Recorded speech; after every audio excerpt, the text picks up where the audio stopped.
রাজধানীর মোহাম্মদপুরে আবারও কিশোর গ্যাংয়ের তাণ্ডব। জমি দখলে নিতে হামলা চালিয়ে 15টি ঘরের জানালা, দরজা, ভাড়াটিয়াদের জিনিসপত্র, এমনকি ঘরের টিনের চালও খুলে নিয়ে গেছে তারা। লুটপাট শেষে এক পুলিশ অফিসারের নামে সাইনবোর্ড ঝুলিয়ে দেওয়া হয়েছে। ভুক্তভোগীদের অভিযোগ, কথিত এক সাংবাদিক, পুলিশ ও কিশোর গ্যাং লিডাররা মিলে জমি দখলের পায়তারা করছে। আশিক মাহমুদের প্রতিবেদন। 5 মার্চ দুপুর 12:42 মোহাম্মদপুরের ঢাকা উদ্যানের প্রধান সড়ক ধরে এগিয়ে যাচ্ছে প্রায় 200 কিশোর গ্যাং সদস্য। কিছু দূর এগিয়ে দেশীয় অস্ত্র হাতে সবাই প্রবেশ করে 39 নম্বর প্লটে। শুরু হয় তাণ্ডব। প্রত্যক্ষদর্শীরা বলছে, কিশোর গ্যাং সদস্যরা ঢুকেই হামলা ভাঙচুর শুরু করে, মারধর করে ভাড়াটিয়াদের। ভাঙার পরে আমার সব উপরটা ভাঙ্গিয়া আতু খামার এগুলো লিয়ে আইছি। বাংছে আমরা বাইঙ্গে না, আমরা তো মাংস মানে সরাই না না, তবে সরা চার্জ দিন আমরা ভাঙমুই চুরমুই। লোক দেখছি, অনেক লোকজন আসছে, ভাঙছে, টিনের চাল খুলছে, এদিক দিয়ে রিক্সা দিয়ে নিয়ে গেছে। তা ওনার গায়েও হাত দিচ্ছে কালকে। আজ পুরো ভাঙচুর করে 3 মিনিট একটা রায়না সব পুরা তছনছ করে আছে। বাইকটা আসলো ঘরে, বাইকটা মার সামনে ঘরে আসলো, ওই অবস্থায় এরা ভাঙা শুরু করে দিচ্ছে। বাংলাদেশে যে এরকমভাবে ঘটনা ঘটে এটা আমি এই প্রথম দেখলাম। ভালো, একটু বড় বড় হয়েছে, বেশি এত ছোট না, চ্যাংরা বেশিও ছোট না, বেশিও বড় না। অনেক পোলাপান আসছিল, তো গোনা জানে, কিছু অনেক ভিতরে আর কিছু বাইরে। শুধু হামলা ভাঙচুর করেই ক্ষান্ত হয়নি তারা, লুটপাট করেছে সবকিছু। সরেজমিনে ঘুরে দেখা গেছে 15টি ঘরের জানালা, দরজা, ভাড়াটিয়াদের আসবাবপত্র, এমনকি টিনের চালও খুলে নিয়ে গেছে সন্ত্রাসীরা। লুটপাটের এই দৃশ্য আশপাশের সিসিটিভি ক্যামেরায়ও ধরা পড়েছে। দেখা গেছে কেউ মাথায়, কেউ অটোরিকশায় করে মালামাল লুট করে নিয়ে যাচ্ছে।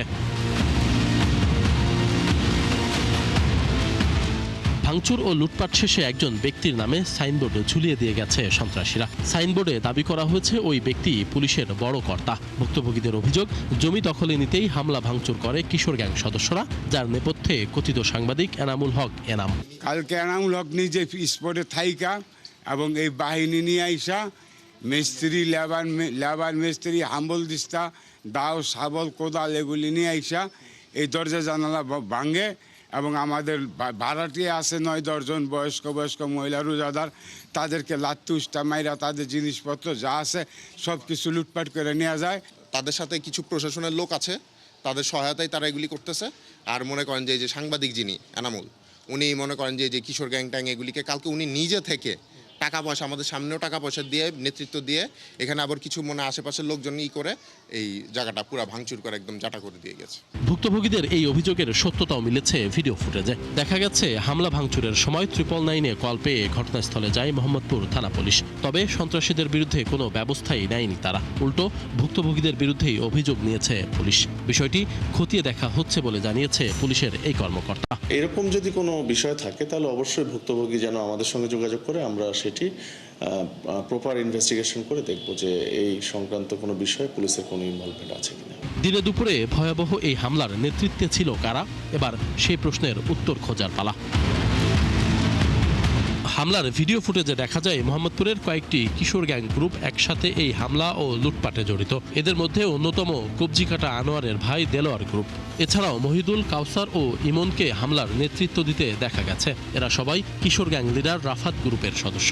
এই রাফাত মোহাম্মদপুর থানা আওয়ামী লীগের নেতা শাহিন ব্যাপারীর লোক। কথিত সাংবাদিক এনামুল হক এনাম এদের সবাইকে ভাড়া করে বলে অভিযোগ পাওয়া গেছে।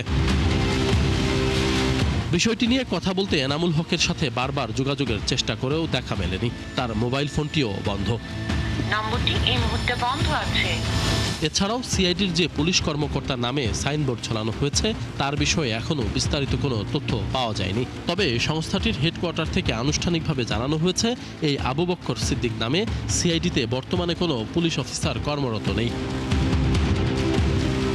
আশিক মাহমুদ, 71, ঢাকা।